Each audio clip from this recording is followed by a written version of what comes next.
Hi hello welcome to our channel. IBomma ఈ website గురించి తెలియని వాళ్ళు ఉండరు. ఎందుకంటే ఇది పేదవాడి ఫ్రీ థియేటర్ అని చెప్పాలి. ఈ యాప్ ఎక్కడి నుంచి ఎవరు ఆపరేట్ చేస్తున్నారు, సినిమాలు ఎవరు అప్లోడ్ చేస్తున్నారు అంటే ఎవరు చెప్పలేరు. కానీ ఇది పైరసీ యాప్. ఈరోజే రిలీజ్ అయ్యే మూవీకి టికెట్లు దొరుకుతాయో లేదో కానీ ఈ యాప్లో మాత్రం డౌన్లోడ్ అయిపోతుంది.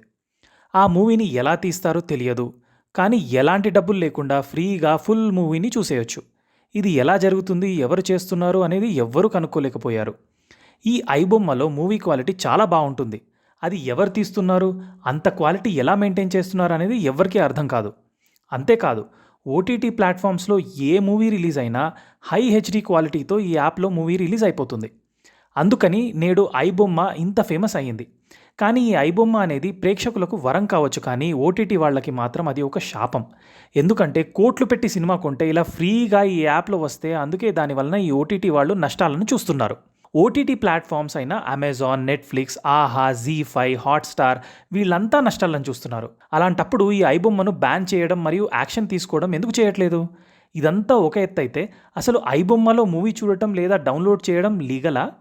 ఒకవేళ ఇల్లీగల్ అయితే ఇలా చూడటం వల్ల సినిమా వాళ్ళు మన మీద ఏ రకమైన యాక్షన్ తీసుకుంటారు? ఐబొమ్మ వారికి డబ్బులు ఎలా వస్తున్నాయి?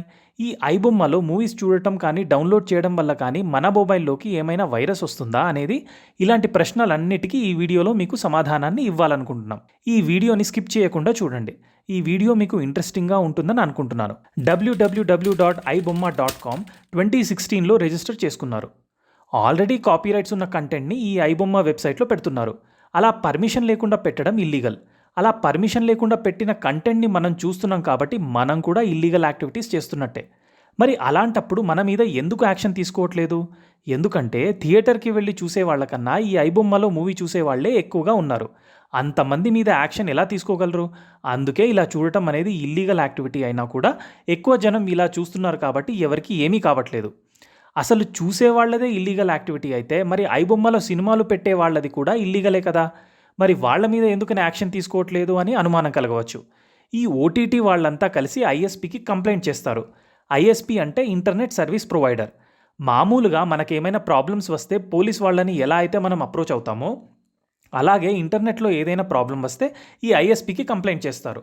మరి వీళ్ళు ఏం చేస్తారు అంటే ఈ ఐఎస్పీ వాళ్ళు ఆ ఐబొమ్మ వెబ్సైట్లో ఏదైతే డొమైన్ ఉందో అంటే ibomma.comని వీళ్ళు బ్లాక్ చేస్తారు.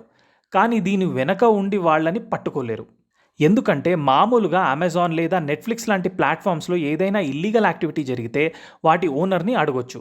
కానీ ఐబొమ్మలో ఎవరిని అడగాలో ఎవరికి తెలియదు. అందుకే వాళ్ళని పట్టుకోవాలి అంటే చాలా పెద్ద ప్రాసెస్ అవుతుంది. అది కూడా ఎంతవరకు సక్సెస్ అవుద్దో కూడా చెప్పలేరు. మరి ఐఎస్పీ వాళ్ళు ఐబొమ్మ డొమైన్ని బ్లాక్ చేశారు కదా, మరి మూవీస్ ఎలా వస్తున్నాయి అంటే మామూలుగా ఒక సైట్ని రన్ చేయాలి అంటే హోస్టింగ్ మరియు డొమైన్ రెండూ కావాలి. హోస్టింగ్ అంటే సర్వర్లో ఒక స్పేస్, కంటెంట్ అంతా ఈ హోస్టింగ్లో స్టోర్ అయ్యి ఉంటుంది. డొమైన్ అంటే వెబ్సైట్ ఆర్ అడ్రస్. ఐఎస్పీ వాళ్ళు డొమైన్ని బ్లాక్ చేయగలరు కానీ దానిలో ఉండే కంటెంట్ని ఏమీ చేయలేరు. ఎందుకంటే ఐబొమ్మ వాళ్ళు వాళ్ళ కంటెంట్ని అంతా వాళ్ళ స్ట్రీమ్స్లో వాళ్ళ సిస్టమ్స్లో స్టోర్ చేసుకుంటారు. అందుకే ఇలా పైరసీ వెబ్సైట్లు వాడేవాళ్ళు ఒక్క డొమైన్ని వాడరు. డొమైన్లను బ్లాక్ చేస్తారని ముందే చాలా డొమైన్లను కొని పెట్టుకుంటారు. దానివల్ల ఒకటి పోతే ఇంకోటి నుండి రన్ అవుతూ ఉంటుంది. ఇకపోతే ఐబొమ్మకి డబ్బులు ఎలా వస్తాయి అంటే దానిలో వచ్చే యాడ్స్ వల్ల డబ్బులు వస్తాయి. ఇంకో విషయం, ఐబొమ్మ సేఫా అంటే సేఫ్ కాదనే చెప్తాను. ఎందుకంటే ఐబొమ్మ వల్ల మొబైల్లోకి వైరస్ మార్బుల్స్ రావడం జరుగుతుంది.